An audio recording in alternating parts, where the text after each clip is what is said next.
choosy. We're not cutting this for drama. The obvious point of this call to set this up is to introduce Erika. She's a new leader. Not even introducing, she's just heading up this call, but obviously she's going to be at the helm of this, so they're getting to know her. And she does begin the call by being thankful to the entire Turning Point USA team for their work at the memorial event. So let's take a listen. Hi, everybody. I still love all these emoji Zoom. What is even happening right now? I swear, sometimes it feels like we're living inside some kind of simulation, but today, it's on a whole new level.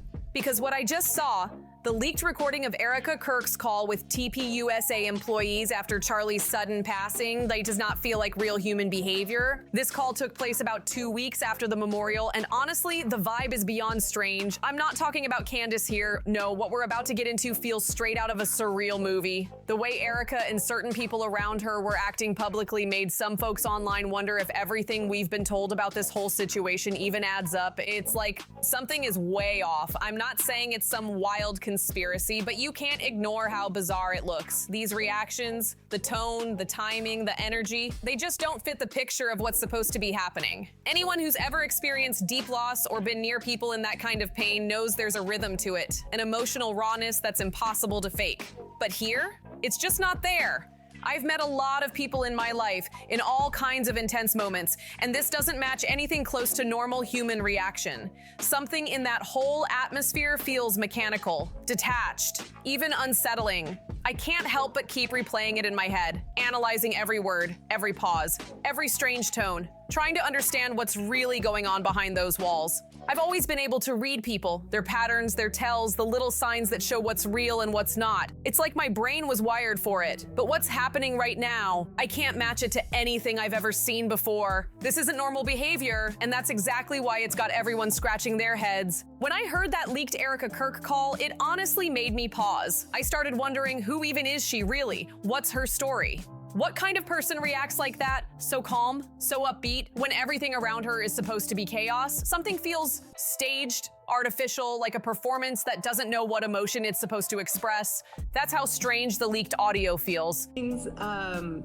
Wow. I don't even know where to begin. The fact that we were able to pull off an event of the century, like, it's just insane. We had over 275,000 people that attended, and stadium, overflow, Westgate, insane, you guys. And then you have, was it 100 million? Over. You guys that heard the gospel and all about Charlie and all about everything that you guys do, and the hard work of Turning Point USA is insane. We had thousands that were registered to vote. I think we're at like over 200,000 for merch sales. It's unsettling, so now we're gonna dive into it. It's only a few minutes long, but you'll see why people can't stop replaying it. Let's break it down piece by piece and really listen to the tone, the words, and the energy, because once you do, you might start to question what you're hearing too. Now, before playing it, let me set the stage. When you judge acting, it's all about whether someone captures the right emotion for the situation. Imagine a scene in a movie. Your partner's been hurt badly and you're desperate for help. A good actor makes you feel that panic, that helplessness. You can tell they're channeling something real. But with Erika, it's like she's on a completely different frequency. There's no emotional sync between what happened and how she's talking about it. It's not even about whether it's believable, it's that it doesn't try to be. The tone feels wrong. Too light, too detached, almost cheerful. That's what makes it so confusing. Because at this point in her life, anyone in her shoes would be expected to show at least some grief, some heaviness, but instead she's talking about business, about success, about momentum, like it's just another day at the office. There's a moment where she even refers to Charlie's voice and message in a promotional way, and the energy is upbeat. Not broken, not reflective, just upbeat. And that's where everyone starts to go, wait, what? Because this isn't just about tone, it's about how it clashes with the reality of what's supposed to be happening. It's eerie, like watching someone describe a blockbuster movie premiere right after something tragic. The way she slides through those sentences without any emotional depth makes you feel like you're watching someone playing a part, but not playing it right. It's like she skipped the human part of the script. You hear her talk about projects, products, quotes, and branding as if she's managing a rollout, not processing a life-changing loss. It honestly gives that Truman Show vibe, where everyone around you seems to be acting, smiling, going through motions, while something deeper and more uncomfortable is happening underneath. You can't help but feel like you're watching a scene from a strange movie instead of real life. And when you listen to this audio, you'll notice the weird contrast yourself, her words versus the weight of what's supposed to be behind them. I'm not, because I think it just keeps like bumping up like crazy, but I just wanted to say a huge thank you to the events team, the development team, the graphic design team, the production team. It's just phenomenal. Their incredible work leading into the memorial.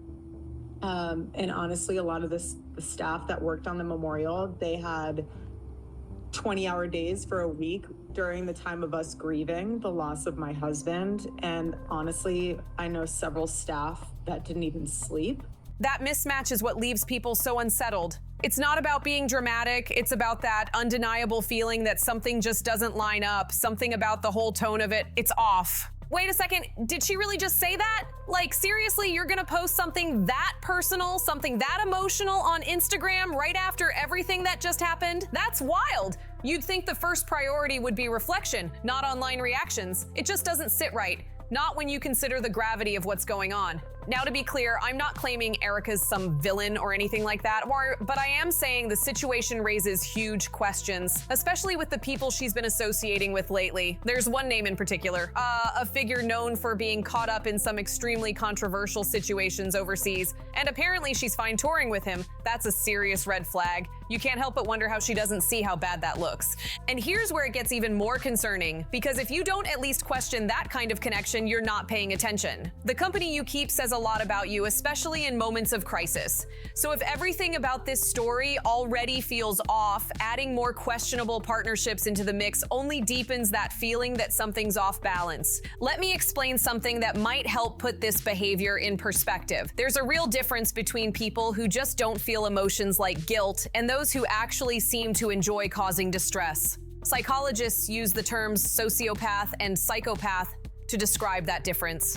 Both types lack empathy, meaning they don't feel bad when others are hurt, but one simply doesn't care, while the other finds satisfaction in it. So imagine this, someone sees a valuable item at a party, takes it without thinking twice, and walks away. When the owner later breaks down in tears over losing it, and maybe it was a family heirloom, a sociopath wouldn't care, they'd just shrug it off. But a psychopath?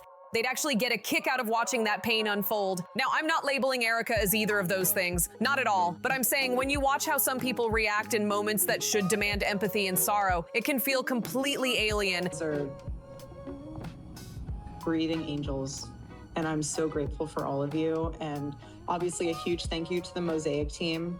VI, you guys are 10 out of 10. Like, we have the most incredible team. We just do. And you guys know that, and you guys are all a part of that. And I am so thankful.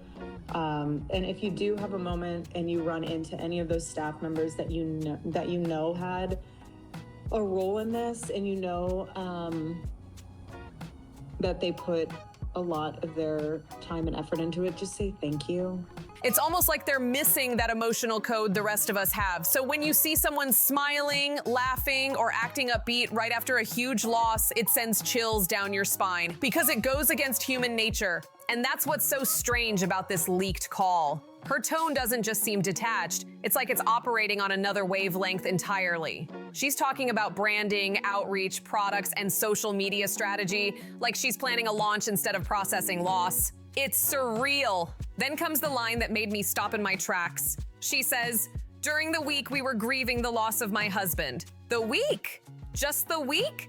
Like it was some temporary window you schedule around work meetings? The casual way she frames that time makes you wonder what's really going through her mind. Because most people don't talk about grief like that. It's not an event you clock in and out of. Hearing her speak that way feels unsettling. It's as if she's narrating someone else's life, not her own, like she's watching a movie version of herself. That emotional disconnect, that coldness, makes people question whether she's suppressing everything or if something far stranger is happening behind the scenes. And I get it, people grieve differently. But when the public sees someone who appears unbothered, upbeat, even joking about things, it makes you wonder what's real. Some start to suspect she's in denial. Others go darker, suggesting maybe this is all part of some elaborate PR operation. Either way, it doesn't feel authentic. Now let's touch on how this recording even got out. It likely came from one of the former employees, the same person Candace reportedly mentioned.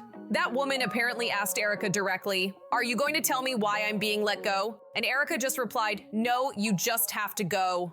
Cold, just like that. And if you've ever been through something like that, losing a job suddenly, you know how crushing it feels, especially when you're blindsided and nobody will tell you why. Watching that video was rough for people who've lived through it themselves.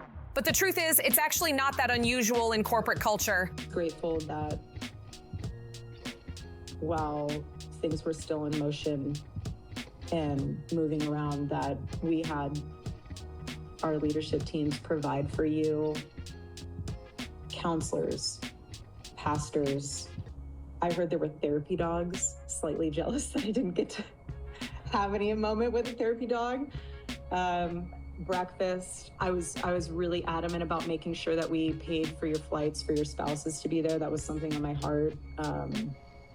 When someone's being let go, HR rarely gives a full explanation. They just say it's time to move on. It's harsh, but standard. Still, the way it played out here added fuel to the growing perception that something about the whole environment surrounding Erika is off kilter. Everything, from the tone of her leaked call to the way people around her have been treated, paints a picture that's hard to digest. It's not just emotional detachment, it's this strange, almost polished indifference that makes it impossible to tell what's authentic and what's calculated. And at this point, nobody's pretending to have the full truth. But what's undeniable is how many people are left deeply unsettled after hearing that audio. It's not just what was said, it's how it was said, and the eerie calmness underneath it all. Every word feels like a glimpse into a world where emotions are optional, and that's what makes it so haunting. When people get fired, sometimes it's straight up, they'll tell you exactly why. But in other cases, silence. Especially if they found something they didn't like in private messages or internal systems. No one wants to admit, hey, we were reading your messages, so they just quietly show you the door, and technically, in most states, they don't have to tell you anything at all. It's harsh, but it's the truth. Employment laws give companies that power. Still, even when it's standard procedure, that kind of thing hits hard. Losing your job suddenly and without warning, without explanation, can shake you to your core. You feel betrayed, overlooked, and confused all at once. You gave them your loyalty, your hours, your energy, and they just cut you off. So when that leaked recording surfaced, it made sense that the person who saved it probably did it as a form of self-defense, see proof of how things went down. Now, it might sound like a small deal to outsiders, just one employee out of hundreds at TPUSA. But for that person, it's their livelihood. They worked long days, even nights, pushing through insane hours, only to get dismissed like nothing. It's deeply personal. So when Candace included that clip, it wasn't random. It paints a picture of someone who felt disposable after giving everything. Then the recording moves to Erika, and this part, wow. It's where things get seriously uncomfortable. You don't want to grieve alone. No one's supposed to grieve alone. It's not healthy. But I just think it's a beautiful honor that all of these benefits were made for the community to grieve and remember Charlie. And I really hope you took advantage of those in a healthy way when they were provided, because it's meant to be for everyone, for healing. Grief comes in waves. She starts recapping what happened in the aftermath of Charlie's passing, and the tone completely off. Instead of reflection, it sounds oddly self-congratulatory. She even references getting plane tickets for people to attend the memorial like it's a flex. That's what threw everyone off. Like she's all Charlie and she just saw Surreal. The energy didn't match the moment at all. She says things like, "We made it happen, we hooked everyone up," with this upbeat attitude, as if organizing the memorial was a party instead of a somber remembrance. The whole vibe is strange, and then out of nowhere, she starts talking about Charlie's schedule in heaven with Jesus. Like, what? That's not just unusual, that's surreal. According to what's been heard, she actually tells the team they shouldn't feel busy or stressed because Charlie's even busier in heaven. It's such a bizarre statement that it leaves everyone listening completely speechless. People were stunned. Was this a metaphor? A slip? Or was she genuinely serious? Either way, that moment became the most replayed clip in the entire audio. Because think about it, when you're in that position of leadership, people hang on your every word. And to use something so sacred, so emotional as a motivational line during a staff call, that's going to raise eyebrows. You can feel the awkward silence in the room through the recording, like nobody knew how to react. Then she follows up with a comment about taking time off for grief. But even that sounds cold. She basically says, if you need more time, talk to your director about using your paid leave. And anyone who's ever worked in a corporate job knows what that really means. We're not giving you extra time. Use what's already on the books. So now you've got this strange cocktail of misplaced cheerfulness, corporate jargon, and spiritual commentary, all rolled into one meeting. And it's easy to see why people walked away from that call confused and uncomfortable. But it gets even more eerie when the conversation shifts again. Erika starts referencing internal projects, even naming something called Project 2030. And immediately, the internet went wild with speculation. That name hit nerves because it sounds too close to the global "you'll own nothing and be happy" concept that's been floating around for years. You know, some days are going to be tougher than others, but, you know, take it as it comes. And that's why you have your Turning Point family, and just lean on them and lean on other people in your life that you know will help you and pour into you and pray with you to get you through it. I say that, though, that if you do need more time to grieve.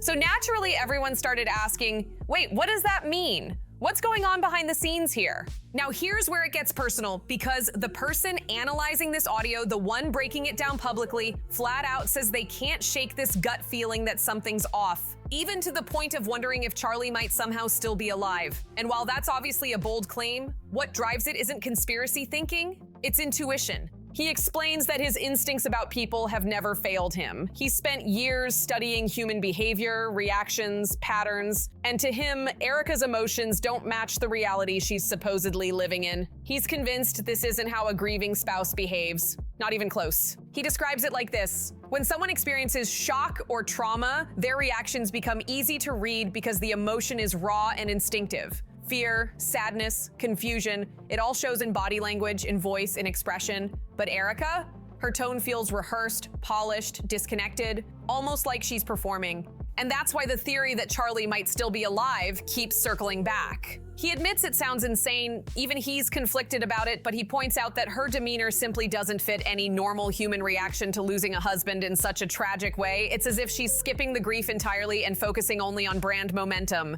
Now, of course, nobody's saying this with proof, it's just observation, emotional data, if you will. But it's enough to make even logical people pause, because either she's hiding something monumental, or she's dealing with it in a way that's completely outside the bounds of how humans normally process loss. He lays out three possibilities. Maybe Charlie's alive, maybe their marriage wasn't what it appeared to be, or maybe Erika's dealing with some kind of deep emotional disconnection that makes her seem almost robotic. None of those options sound good, but in his view, those are the only explanations that fit the behavior. And that's what makes this situation so eerie, because the more serious an event is, the clearer and more predictable people's emotions usually become. That's what makes it easy to spot who's genuinely shaken and who's performing.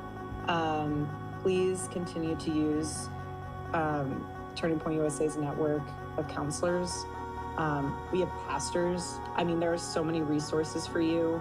If you do need additional time off, please talk to your director about using paid time off for that. And again, it's not easy, but when tragedy hits, panic and pain are universal. They take over instinctively. But when someone acts unaffected or cheerful in the middle of it, that's when the alarms start ringing. He even compares it to moments of real dangers, like a sudden crisis. When something terrifying happens, most people react instantly with fear, confusion, or urgency. But if you see someone smiling, calm, or detached in that chaos, your brain knows immediately something's off. That reaction doesn't belong there. And that's exactly how this whole call feels, like watching someone react to the wrong emotion at the wrong time. So the final question becomes, why is Erika in charge? Out of everyone in that massive organization, seasoned professionals, people with years of experience, why her? That's what the public keeps asking, because to them, it looks like the person least emotionally equipped to handle the position somehow ended up leading the entire operation. Whatever's really happening behind the scenes, one thing's clear: this whole situation feels stranger with every new detail that surfaces. Something about it just doesn't add up. Whoever this Justin guy is, he's sharp. seriously sharp. Same with the rest of the team. These are well-qualified people who've been around long enough to know what they're doing. And then there's Erika, Charlie's wife, suddenly leading the entire operation. So why her? Some folks online think it's because Charlie might still be the one calling the shots, quietly working through her from behind the curtain. Now, before you roll your eyes, hear this out. If Charlie truly trusted Erika more than anyone else, it would make sense. He'd know she'd stay loyal, protect the brand, and never reveal a thing. If he needed someone to carry on his legacy without drawing suspicion, she'd be the perfect choice. No one would question the grieving widow, at least not at first. And that's where it gets wild, because when you look at her behavior, it doesn't scream grief, it screams control. It's almost like she's managing a plan instead of reacting to a tragedy. Grief is hard. Otherwise, honestly, Turning Point USA and Turning Point Action, full steam ahead, you guys. Charlie would want us to get back to work, and that's what we're doing, and that's what we did with the memorial, and I'm so honored and proud of each and every one of you, because that's what we're gonna do in his honor and in his name. We have so much to do, which is exciting. Charlie in heaven is like, you guys thought you had a busy schedule then, just you wait. And he's doing some awesome things with Jesus in heaven right now, but there's so much work. And that's what's led some people to believe maybe Charlie isn't gone at all. Maybe he just stepped out of view. When this first theory popped up, even the people digging into it said there's no way. But now, after seeing how things have unfolded and the tone of those meetings, the strange corporate decisions, the emotionless statements, that doubt has started to fade. What started as a far-fetched idea has quietly grown into a real possibility. Maybe not 100%, but enough to make people wonder. And if this whole thing were being orchestrated from the shadows, it wouldn't take hundreds of people to pull off. It would only need a small, airtight circle, maybe a dozen trusted insiders, and to keep the illusion alive, people who know how to redirect attention, shut down questions, and make sure nobody looks too closely at the details. And the theory goes that certain individuals might be keeping outside investigations limited, not because there's nothing to find, but because looking too deeply could expose something bigger. A few key figures supposedly ensured that foreign connections weren't probed too much, that timelines stayed fuzzy, and that every narrative stayed controlled. And here's where it takes another strange turn. The official version of what happened doesn't match the physical evidence people expected. There are inconsistencies, injuries, timelines, even conflicting witness statements, and every time someone tries to dig deeper, the answers get even murkier. There's talk about what the camera footage captured versus what witnesses claim to have seen, reports about paramedics being blocked from providing treatment, even strange moments at the hospital, people appearing who weren't supposed to be there, cars pulling away, and silence from those who should have spoken up. The deeper you look, the more the details just don't line up. Then there's the viral image, the one showing Erika's hand resting on what's said to be Charlie's body. The public was told it was a final farewell, but when you look closely, some claim something's off. The angle, the lighting, even the hand itself. It looks smaller, like it might not even belong to who we think it does. It's haunting because it feels like the image was designed to sell closure instead of truth. And that's when people started connecting the dots, pointing out how this whole situation echoes other mysterious high-profile disappearances and staged moments we've seen before. It's not about copying history, it's about using distraction to control perception. Because if you can make the public believe the story, you don't need to prove anything. To be clear, no one's saying this is fact, just that the questions keep piling up and the official answers feel thin. It's not about wild conspiracy, it's about patterns. Every time the truth feels close, the conversation suddenly shifts. Every time new evidence could clarify something, it gets buried under new talking points. That's not coincidence, that's management. And honestly, whether Charlie's gone or quietly still around, what's undeniable is how carefully everything has been handled. It's like every move is scripted, every word chosen to maintain control. The emotion that should be there